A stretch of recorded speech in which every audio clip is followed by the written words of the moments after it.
Hello friends, welcome to Defence Matrix. तो जैसे कि हम जानते हैं तेजस मार्क 1A को लेकर एक और एडिशनल इंजन जो है ये रिसीव कर लिया गया है, लेकिन एयरक्राफ्ट जो हैं ये अक्टूबर से पहले डिलीवर नहीं होंगे जबकि बनकर तैयार हैं। तो यहाँ पर जो डिले के पीछे बड़ा कारण है ये वेपन इंटीग्रेशन है।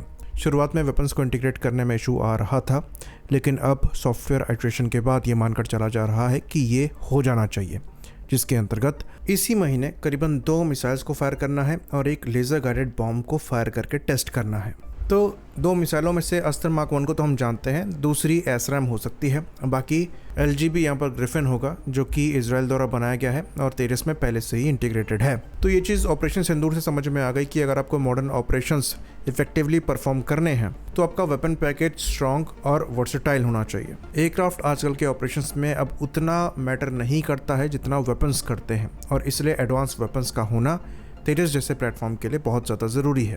एयर-टू-एयर मिसाइल की बात करें तो अस्त्र एक काफ़ी डिसेंट मिसाइल है, पर एक्चुअल में जो आजकल रिक्वायरमेंट है ये 150 किलोमीटर से ज़्यादा रेंज वाली BVR मिसाइल्स की है, जो कि फ्यूचर में अस्त्र मार्क 2 के थ्रू तेजस में आएगी। और अगर long range air to surface missile की बात करें तो ब्रह्मोस NG के थ्रू ये कैपेबिलिटी तेजस में आएगी। तो ऑपरेशन सिंदूर में ये चीज प्रूव हो गई कि जो स्टैंड ऑफ रेंजेस के क्रूज मिसाइल्स हैं ये काफी इंपॉर्टेंट रोल प्ले करने वाली हैं मॉडर्न कॉन्फ्लिक्ट में, और आपको इनके अच्छे खासे नंबर चाहिए एयरक्राफ्ट की इफेक्टिवनेस को बढ़ाने के लिए। इवन हम यहाँ तक कहेंगे कि कोई भी मॉडर्न मल्टी रोल एयरक्राफ्ट है तो उसके बेसिक वेपन पैकेज का पार्ट ये स्टैंड ऑफ रेंज की क्रूज मिसाइल्स होनी चाहिए। तो तेजस के लिए जो ब्रह्मोस NG है इसको आने में अभी समय है, ये 2028 या फिर 2029 से पहले नहीं आएगी। फिर इनको इंटीग्रेट करने में जो समय लगेगा वो अलग। तो बहुत ज़रूरी है कि शुरुआत से ही तेजस मार्क 1 के साथ एक क्रूज मिसाइल ऑफर करी जाए जो कि कम से कम 300 किलोमीटर की रेंज में स्ट्राइक करने में सक्षम हो।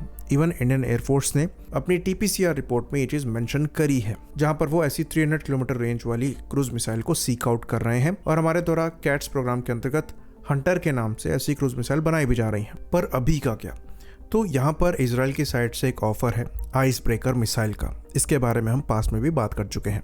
राफेल ने अपने वेपन पैकेज को तेजस मार्क 1 के लिए ऑफर किया है, जिसमें दूसरी मिसाइल्स भी इंक्लूडेड हैं, पर इसमें स्पेशली आइस ब्रेकर एक अट्रैक्टिव ऑफर है। तो ये मिसाइल इस बार के एरो इंडिया में शोकेस भी करी गई थी, और ऑपरेशन सिंदूर के कंक्लूजन के बाद कुछ मीडिया द्वारा ये चीज रिपोर्ट करी जा रही थी कि Indian air force actively in missiles को एक्वायर करने के लिए कंसीडर कर रही है। तो ये गेम चेंजर साबित हो सकती हैं। तो ये मिसाइल बहुत ज्यादा भारी नहीं है, करीबन 400 किलोग्राम का वजन है इनका, और ये 300 किलोमीटर के ऊपर टारगेट को स्ट्राइक कर सकती हैं।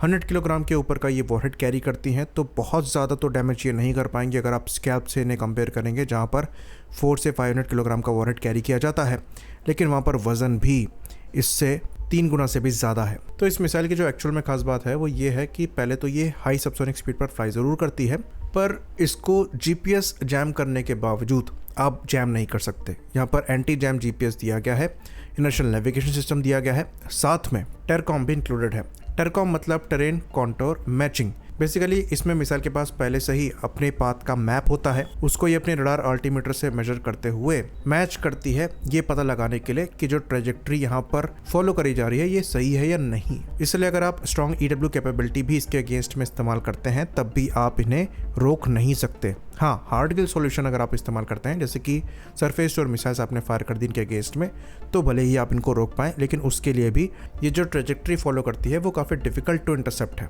तो ये मिसाइल ग्राउंड के काफ़ी ज़्यादा क्लोज फ्लाई कर सकती है।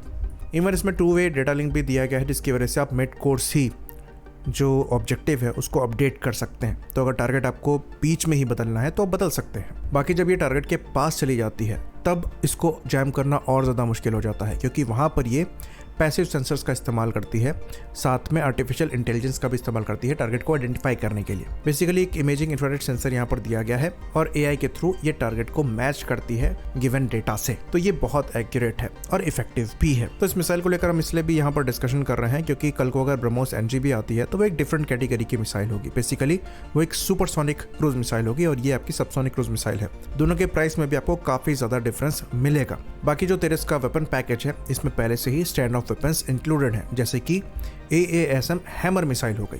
तो रशिया यूक्रेन वॉर में इसे यूक्रेन द्वारा काफी ज्यादा इस्तेमाल किया जा रहा है, और ये काफी इफेक्टिव भी साबित हो रही है।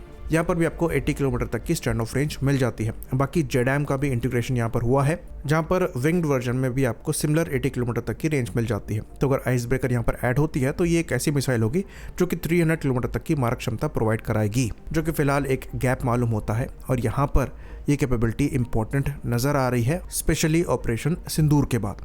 आई होप इन्फॉर्मेशन यहाँ पर क्लियर रही हो। इसी बात पर इस वीडियो को हम खत्म करेंगे। लाइक करिए, सब्सक्राइब करिए। जय हिंद।